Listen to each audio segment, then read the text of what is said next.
correction. Rule number 94. It's IT apostrophe और S. It's इसका मतलब होता है it has. जैसे कि it's cost me lot, तो दर हकीकत मतलब है it has cost me lot. It's अगर एपोस्ट्रॉफी के बगैर ITS लिखा होगा it's, तो इसका मतलब है उसका, इसका, यानी ये पोजेसिव हालत है इट की. It, it's, it. जैसे कि एग्जाम्पल है the sparrow is feeding it's young ones.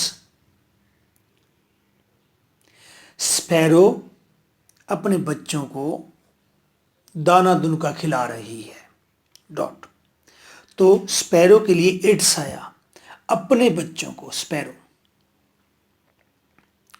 Now I am giving you a sentence, correct करें. Jungle has its own beauty. Dot. अब यहां पर IT एपोस्ट्रॉफी S आया है, तो आपने करेक्ट करना है, यहां पर इट्स आना चाहिए कि यहीं IT एपोस्ट्रॉफी S, यानी कि इट हैज, ये ठीक है. बहरहाल आप इस सेंटेंस को करेक्ट करें.